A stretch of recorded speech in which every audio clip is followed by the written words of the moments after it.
Welcome to That's Good Sports. I'm Brandon. Hey, Broncos fans, it's okay to root for the Chiefs in the AFC Championship game, Perna. It does not make you less of a Broncos fan. It makes you a better football fan, actually. You don't have to root for either team. That's also acceptable. I just want to reiterate that the Broncos are not playing in this game, so it really doesn't matter who you root for. The Broncos are not in the game. Look, this video is for anyone who is on the fence, anyone not sure why they should root against the Patriots. Anyone who doesn't quite fully understand why the Patriots are the bigger threat to not just the Broncos, not just to the NFL, but to human history. It's cool. I'm fine with the fact that you hate the Chiefs. And if you want to root against them, go for it. I'm not going to hold that against you. I'm not going to question your fandom for the Broncos like some of you had the gall to do to me on Twitter. I want the Chiefs to win. Sue me. I have great lawyers. Frank D'Azar, ever heard of him? Questioning my loyalty to the Broncos, though? That's crossing a line. I've dedicated more time via this YouTube channel to the Broncos than anyone who dare say rooting for Kansas City Sunday makes me less of a Broncos fan. I'm talking thousands of hours I have poured into this orange and blue team. I lived 6 years in enemy territory, Kansas, so trust me when I say I probably hate the Chiefs more than you as well, but sometimes you have to remove hate from your heart. So an even greater hate can fill the void it leaves, and that's what I've done for the Patriots. The greatest enemy to freedom since Nicholas Brody. That's good sports.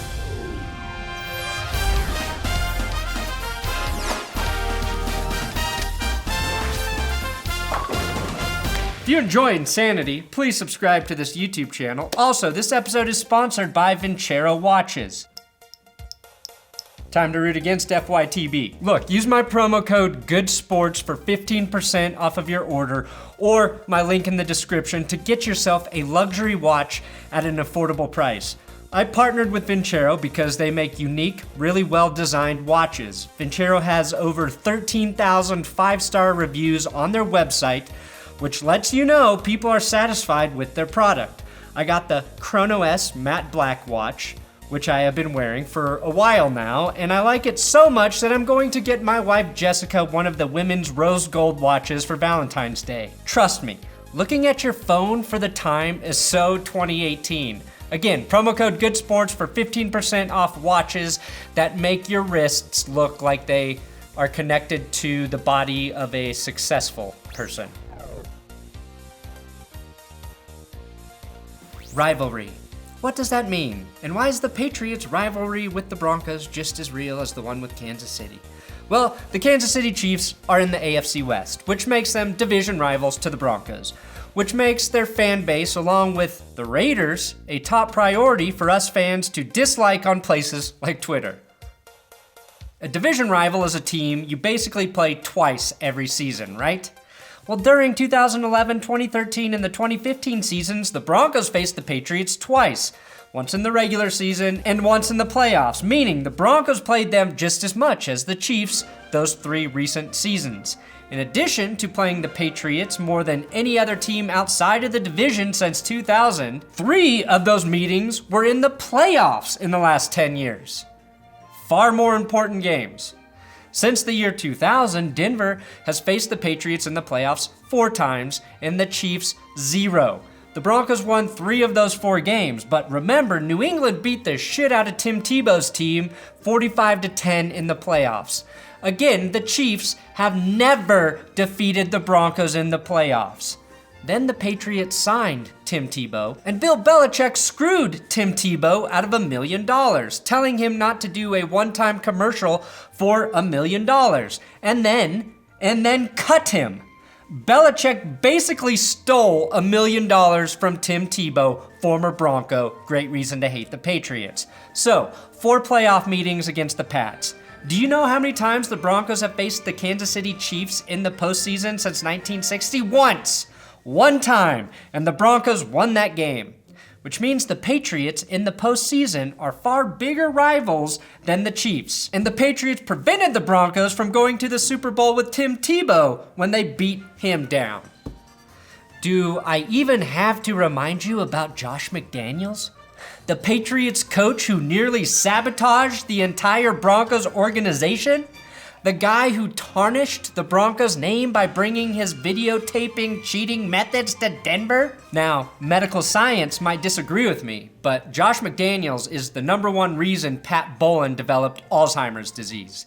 If my family can blame me for causing my grandfather to get Alzheimer's, I can blame Josh McDaniels. But the Broncos and Chiefs have been rivals since the Broncos' inception in 1960. You gotta respect the history, Brandon. Glad you mentioned that fake internet person I am arguing with. From 1960 to 1970, the Broncos played the Chiefs 20 times, and the Patriots 18. So before all of the conferences were drawn out, Broncos versus Patriots was actually a rivalry. Some of you have argued that the Patriots getting to and even winning another Super Bowl does nothing for their dynasty, and that is simply wrong. One more win ties them with the Steelers for most all time, and one more loss ties them with the Broncos for most Super Bowl losses. And honestly, that's a record I don't want to give up. If the Pats win, Tom Brady would become the oldest quarterback to win a Super Bowl, taking that honor away from Peyton Manning, a record he set with the Broncos, who took the honor away from John Elway. I would like to keep that record in the Broncos family as well. If the Chiefs get to the Super Bowl and win, which let's be honest, is no easy task for Andy Reid, then Patrick Mahomes would become the youngest quarterback to win a Super Bowl. Sure, as division rivals, that would be really annoying for Broncos fans. But he'd take the record away from Ben Roethlisberger. You know, the only quarterback accused of rape more than Jameis Winston. Yes, this game for Broncos fans is like watching something truly evil play against something equally annoying, but is never an actual threat to you. The Patriots are Pennywise the Clown, and the Chiefs are your annoying little brother. Do you really want to see your little brother die at the hands of a clown? No, you take pride in being the one to make his life miserable every year. Which is the real issue, isn't it? Chiefs fans have ammo now because the Broncos can't beat them. They can't beat either of these teams since the Peyton Manning era ended. And yes, that sucks. But overall, the Patriots are the greater evil. As Broncos fans, I see the Patriots as Buffalo Bill from Silence of the Lambs. And we have to work with Hannibal Lecter, a complete psychopath, just so the Patriots can be stopped. Or we'll all be putting the lotion on the skin. Patrick Mahomes may very well grow into the next Tom Brady for me. I sort of hope he does because I have a lot of fun rooting against Tom Brady and the evil empire. But right now, Mahomes is still a baby QB. And I can't hate a baby. I'm not Bill Belichick. I assume Bill Belichick wanted nothing to do with any of his kids until they were old enough to scream, "Do your job!" when it was time for them to pick up their toys, which were just rusty old car parts. As a head coach, Andy Reid has lost a lot in the playoffs. He's never won a Super Bowl and is the butt of more fat jokes than I can count. But do you know what I have never seen him do? Act like an attention whore or whine when he doesn't perceive that the world respects him enough. Here's Tom Brady before he faced the Chargers, after another first-round bye and an 11-5 season. Still here, as if we needed to be reminded of his presence. Come on, Tom. The Patriots have been an underdog once since the year 2000, and that was in 2001. They want every season to be like 2001. It's coded into their DNA, like how Oakland fans are genetically predisposed to stabbing people and LA fans are bred to not give a fuck either way. Well, guess what, New England? You'll never be the underdog again, and your life isn't Good Will Hunting where the scrappy underdog janitor comes out on top.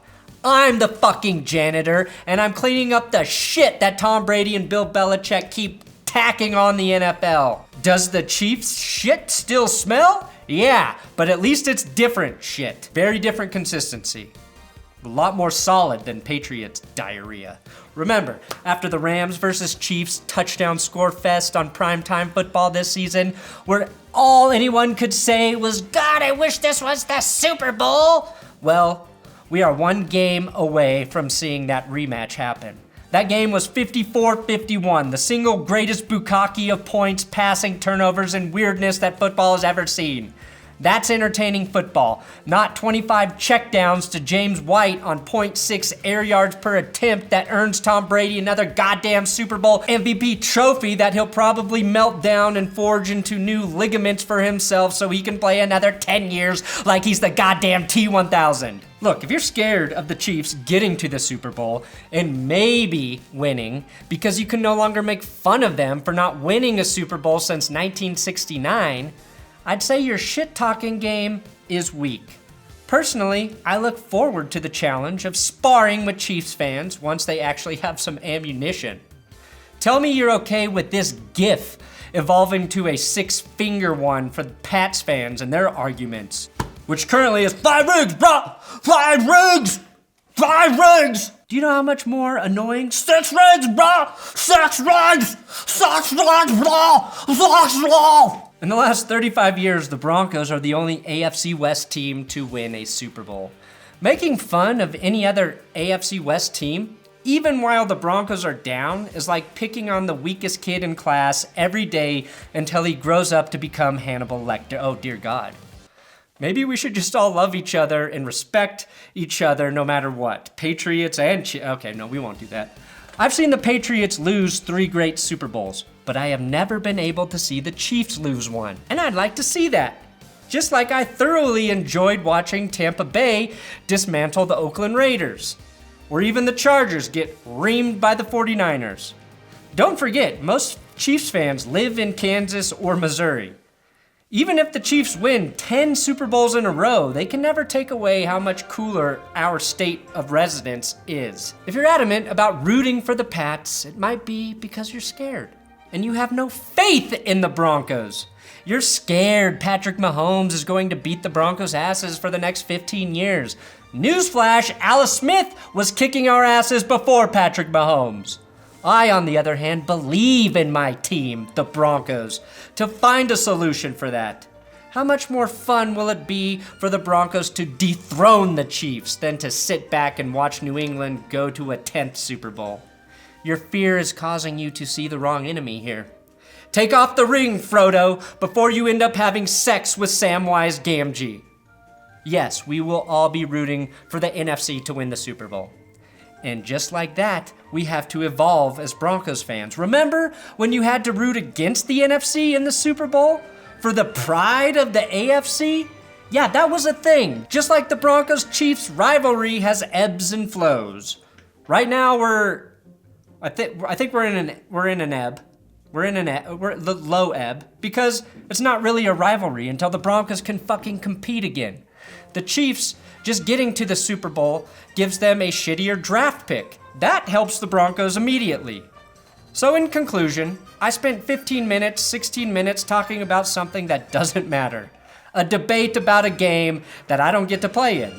A long-winded way of saying, what am I doing with my life? This can't be healthy.